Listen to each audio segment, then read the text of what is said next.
We've covered so many types of monsters in past Halloween months. Vampires, Grim Reaper cover next. Well, what about skeletons? They're pretty Halloween related. We did that in 2014. Oh, did we? What about top 10 pumpkins? 2015. I see. Okay, how about this one? Big piles of undead corpses stuck together into a larger monster. As ridiculous as it sounds, it's actually a widely seen monster trope, mostly in video games, but it finds its way into other media as well. The giant monster made up of smaller bodies makes for one terrifying enemy. They're like one level above Frankenstein's monster. As mentioned, many of these entries will be from video games, especially the Dark Souls related games. We'll try to limit it to one per each game. The only question left is, what do we call this topic? Top 10 monsters or zombies made up of other smaller monsters or zombies doesn't quite roll off the tongue well. What about top 10 aggregate monsters? I'm a fan of top 10 amalgamated monsters. What about top 10 chimeras? Because technically speaking, chimeras are just supposed to be like fused together bodies. You don't necessarily have to have one be a lion and one be an eagle, or whatever a chimera is in Greek mythology. Well, I went to the viewers to see their opinions on what this list should be called, and they had just as many good ideas as we did, so we're still undecided. Thanks for all the name suggestions, though. We'll just use a bunch of the terms interchangeably in the video itself, and I guess we'll pick one for the YouTube title. And in case you're wondering who this other voice is, it's my co-host, Negative X. Hello everybody, I'm still here. Now, let's come together for our top 10 aggregate, amalgamated, composite, multi-bodied monsters. Number 10, the Tormentor from Dead Space 2. The Dead Space series has a race of zombies called necromorphs, who are basically your run-of-the-mill standard zombies in space. Though when they're altered, they can get interesting. Enter the Tormentor. I really like this monster. It's definitely something intimidating. It's a bunch of necromorphs stuck together. I think my real... and starts attacking you after you realize you've been betrayed. And then you run away from it. And then you're floating in space and you kill it. And you just kind of move on from there. And you never hear from him again. Still, in the short time that we knew him, he used his lanky limbs made of bodies to smash us into the ground as if he had stretchy powers. He also roars right in our face, which might be torturous considering his breath should smell horrible. So at least for the short period of time that we knew him, he tormented us as his name advertised. The Tormentor, while torments you for a solid 5 minutes, it really doesn't continue to torment you after that. I feel like it was a wasted boss in a certain level. So while it's a great representation of an aggregate monster, I wanted to see more of it. Oh, well if he was that much of a letdown, we can leave him off the list. He also has 2 little legs, which are pretty cute. Never mind then, he's back on the list.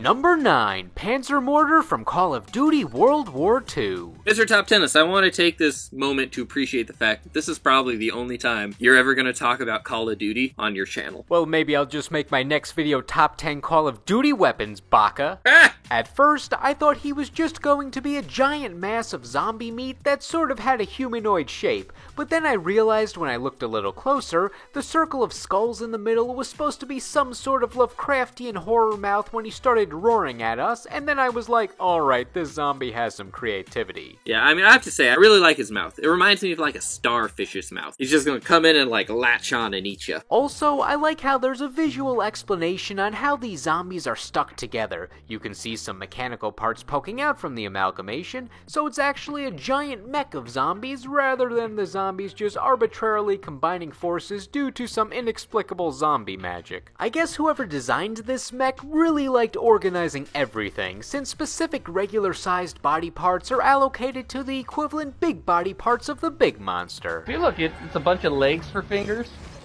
like a ballerina. Oh, that arm is made of arms.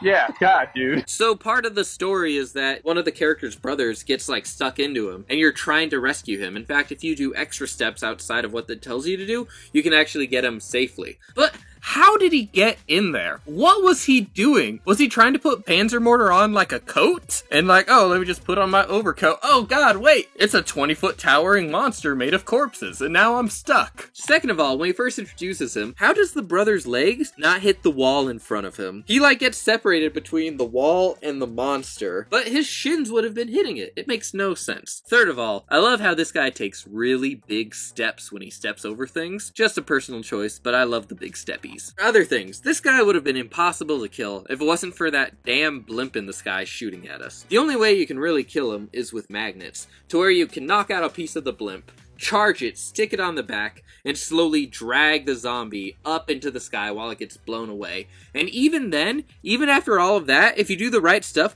the brother survives. He's literally strapped to the chest of this monster, 500 feet in the air, getting blown away with like anti-aircraft guns, and he lives? This is ridiculous. That's why I didn't do the secret Easter eggs to do all that, and not because I don't know how to do them. No, it was a choice I stand by. It's okay if it was too hard. No one here's gonna judge you. Oh, I'm gonna judge him. Number 8, Cage Spider from Dark Souls 3. And Dark Souls 1. I think it's in Dark Souls 1 and Dark Souls 3, but not in Dark Souls 2. From Dark Souls! Just say the Dark Souls series is probably the safest way to go about it. No, I already recorded the line. I like that these guys found an unorthodox way to become an aggregate monster. Rather than fusing themselves together with magic or science gone wrong or gorilla glue, they just crammed together in a single cage and function as if they were melded together. We don't know how they all got in there. Were they all tricked into going into the cage at once? Were they planning on all rooming together when they underestimated the cage's space? Did it just sound like a good idea at the time? Either way, they made the best out of their situation. They thought, well, if we each have a leg out and coordinate them to move in tandem with each other, we can get around pretty easily. I really like these monsters too, because they really show you the value of teamwork. They're all stuck together in a cage. They're not doing much of anything. Like, if they were to fight against each other, they'd never get anything done. But they wait. They wait until enemies get close, and then they all kick simultaneously to do damage. We need to work together. We need to stop fighting each other. Come together. Lock ourselves in a cage. And kick, I don't know, heroes when they come back? This metaphor is getting away from me. We just need to work together.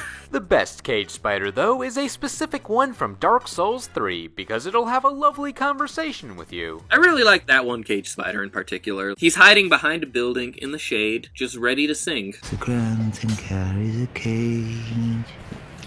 He ever has his cage. If I could have given him a nickel, I would have. No more, though, because I'm cheap. I guess maybe it's not so much singing as much as like a little rhyme and, you know, giving you a warning that you can get kidnapped. So the Cage Spider will give you the little rhyme about getting kidnapped. Soon you find an enemy that won't actually attack you. And you can hop into his back and he'll take you to a special area where you can do, you know, some more extra things. When I saw that guy and he didn't attack me, wanna know what I did? I murdered him. Because I'm so bad at these games. I'm just like, this is weird. Wanna know what's weirder? Getting a sword in your back. Ha-ha!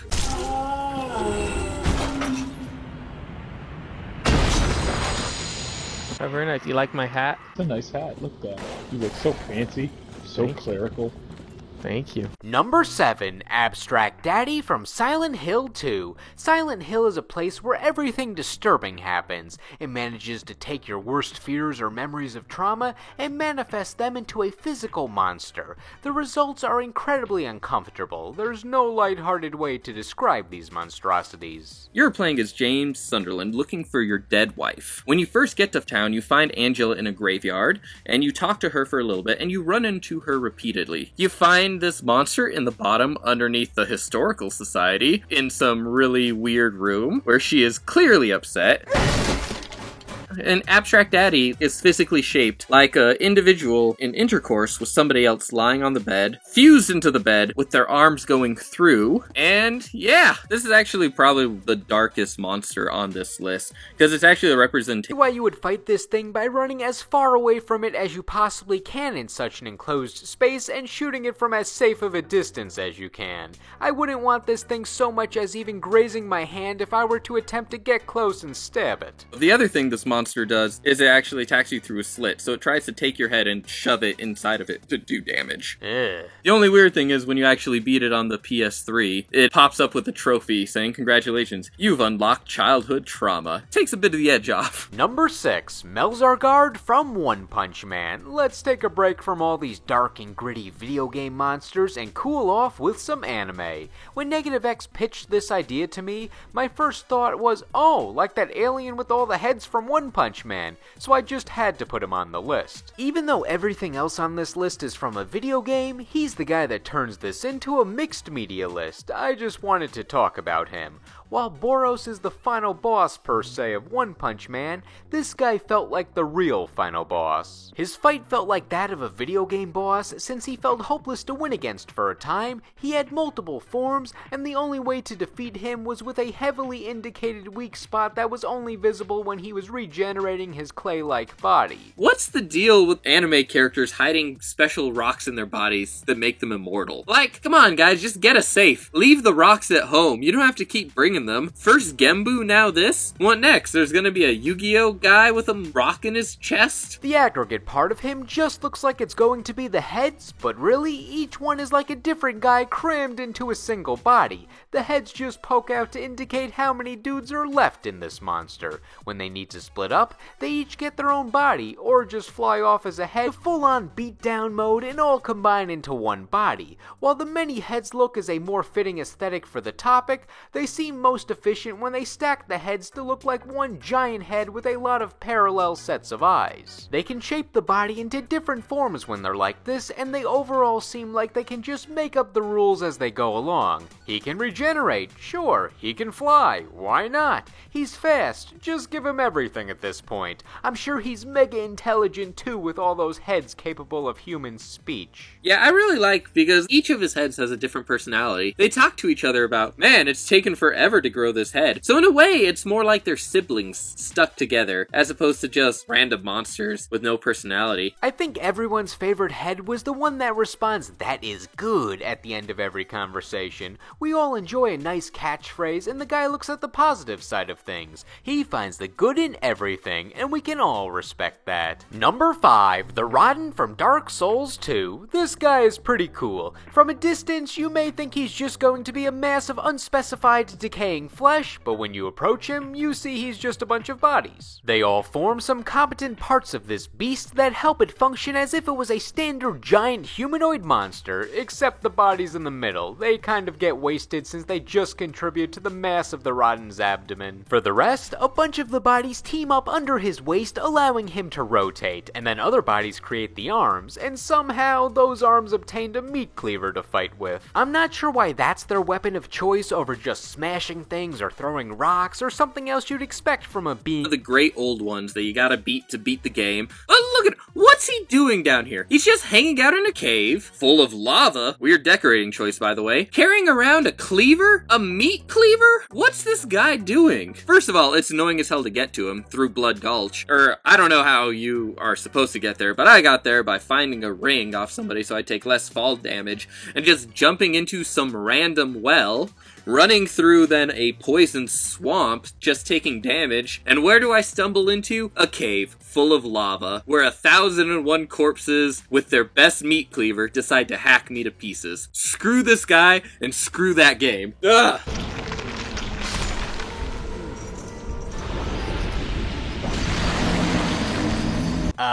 Well, at least he doesn't overuse corpses. He could have used another large quantity of corpses to create an entire lower half for himself. If it were me, I would use all those feet to walk around like a millipede. When it says he drags himself around, making all of the lower bodies do a handstand. Has a bunch of bodies, which means he should have a bunch of brains too. Well, if you actually look, there's one man hanging above his shoulder that's actually the brains of the whole operation, which might be the problem, because proportionally, that's not a lot of brains for all those bodies. So it's really one guy with 1,001 bodies that he's been adding to, as opposed to 1,000 bodies sharing consciousness.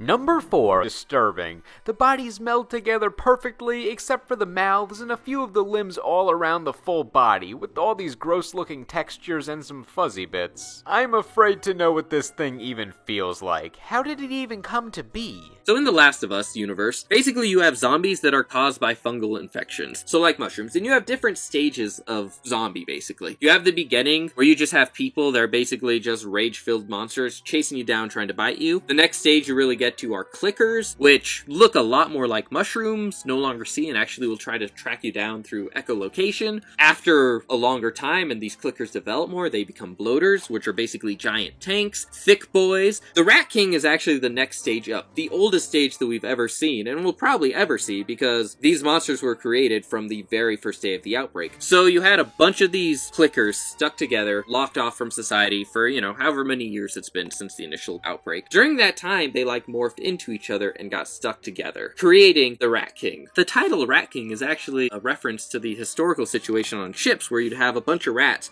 who would get their tails tangled together and would form one giant mass of rats. Oh, that makes sense. I was ready to be more disappointed that this wasn't just a giant rat, but then I saw it and I was so disturbed that I forgot what I was thinking about. My favorite part of this monster is the one dude who just wanted to be free. He had the most personality of everyone in this amalgamation, since he did what anyone would do if they were let out of a cage after 25 years. We don't want to fight this person we just met, we just want to go outside. The little buddy was a surprising thing when he escaped, because I was like, alright, one less to worry about, he's gonna run away. But no, he's just hiding in the next room waiting to kill me. I have to kill his big buddies. He's like, we're gonna fight this person. Don't worry guys, I got this. And then he leaves and says, you got this, and runs away. I can't imagine what it was like to do the motion capture for this, because The Last of Us Part 2 has really intense motion capture. They brought people in for everything. When they were filming for the Rat King, they actually tied a bunch of people together to make them walk around and do this. Can you imagine, you're a stunt person, you show up for work in the morning, and then someone's like, cool, so this is what we're gonna do. You're gonna be tied to you, you're gonna be hanging upside down, pretend to be a monster. Number 3, like half the enemies in Bloodborne. With Bloodborne being a video game world with vampires and dark magic, you see a lot of horrific beasts that have a bunch of corpse bodies or mutations. Basically, it starts out with you're playing a character who has some terrible disease. You hear about Old Yarnum, which is a town that has access to this great medicine like the blood that will basically heal you. So you go to this town to get this medicine, but to get it you have to sign a contract that once you get it, you'll become a hunter. While the blood has this amazing healing properties, it actually eventually will transform you into some horrible monster. So the game basically plays out with you hunting down these accursed beasts that were formerly people that have now become accursed monsters, and tracking down the old gods or attempted experiments at creating old gods. With so many different aggregate monster enemies in Bloodborne, both common ones and bosses, we think that 2 could compete for the main Bloodborne rep on this list,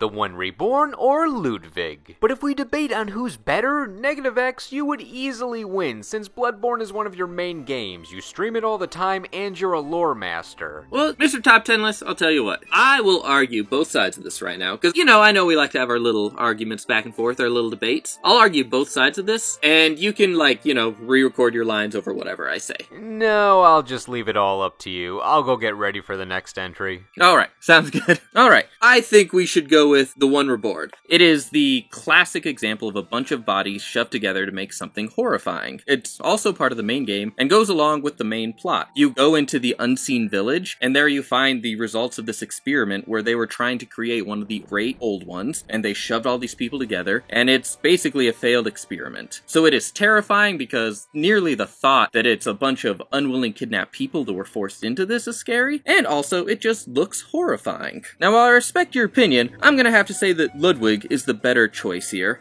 First of all, he may not look as much like a traditional aggregate monster. He looks more like he was a formation of a horse, a human, 1,000 eyes and a mouth for whatever reason. Don't like his eye mouth. He's just looking at his own throat all the time. He really likes looking at his food. Says Instagram pictures aren't enough.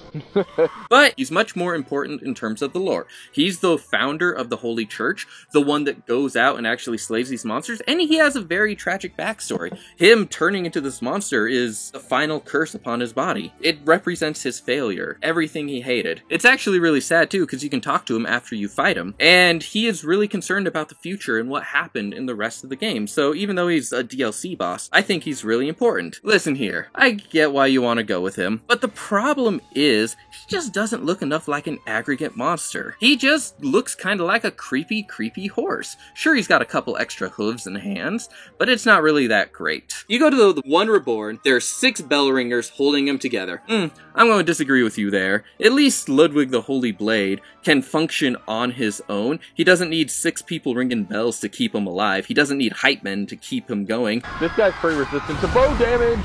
Well, Is laughter a good news, sign I of, died. Oh, you're dead. At least the One Reborn has hype men instead of living alone in a cave with just a bunch of corpses. How creepy is that? His only friend is a sword. Can you imagine having your only friend being a sword? You were at my side all along. Okay, don't discuss the sword relationship. I get it. But at least he is more than just a run-through boss. No one even remembers the One Reborn. You could remove the One Reborn from the game, and no one would even miss him. They just went right on to the next guy, and nobody would care. He gives you nothing, he's there. good job on being a f***ing 1,000 corpses, ass. What a nerd. Every one of those bodies was new. Well, what's up with Ludwig? So now you're trying to bribe the player with good weapons to make him an interesting boss? Oh god, his cannon's not even that good. It has a weird arc to it. I spent so much blood gems upgrading that cannon, and it didn't do anything. God, look at this two-headed horse with 8 legs. What are you, a spider or a horse? Oh, he killed me. Okay, now you're getting really upsetting. Oof, you're an idiot and I hate you.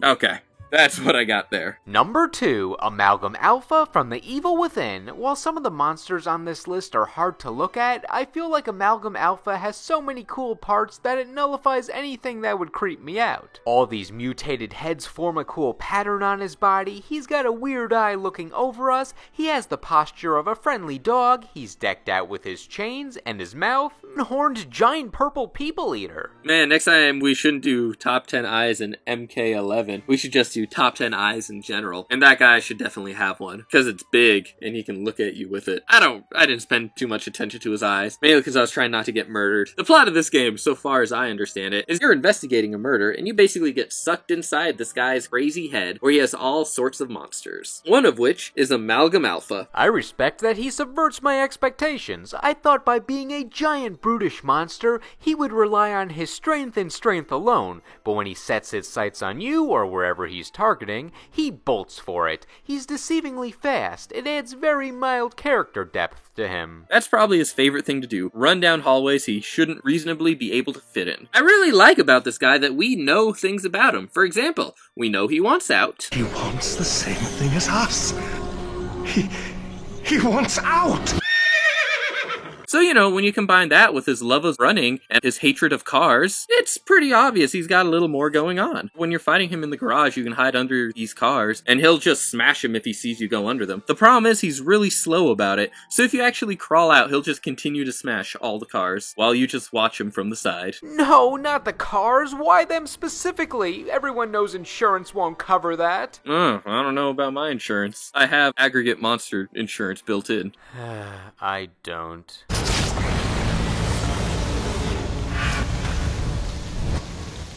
Looks like there's a quintessential franchise for Halloween, since this series had the rep for number 1 on last year's Halloween video about Grim Reapers. Castlevania's just that good. Number 1, Legion from Castlevania. Most of the other entries formed some sort of functional big body with all the little bodies, and I think that's very creative. However, once they form that giant monster, it starts to do giant monster things and doesn't use the mini bodies anymore. The interesting body things are mostly in the design and not the attacks. However, Legion's main weapons are the bodies that make it up. The first part of the fight is just it dropping zombie dudes on you from its composition, so it overwhelms you with these minor enemies, but there are so many of them that you're bound to get hit by at least one. You could say Legion lets the bodies hit the floor. What I like the most about Legion, though, is when it starts to run out of bodies, it just uses a giant-ass laser as a backup plan. When it's done with its body gimmick, it just switches to a different motif. It's just in it to win it, even if it has to abandon its main attribute that got it on this list.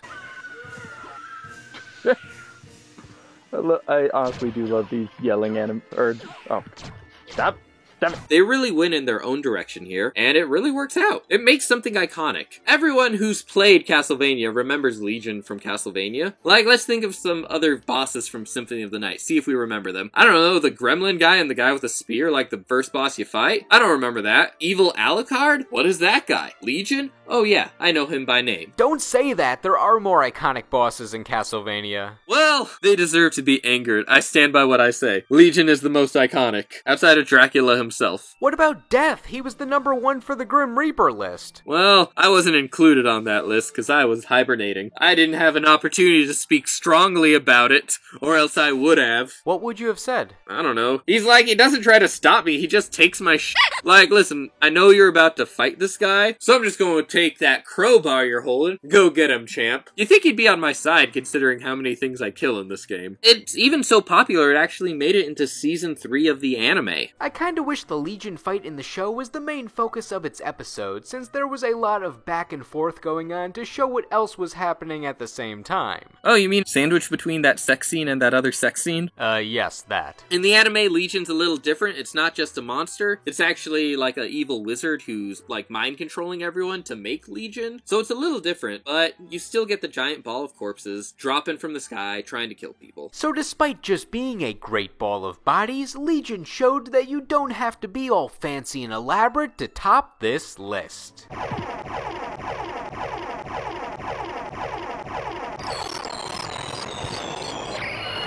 Now, many bodies deserve many more praises. Let us know in the comments. Anyway, thank you all for watching. Happy Halloween, or whatever time of the year it is when you're watching this video, and we will see you in the next video.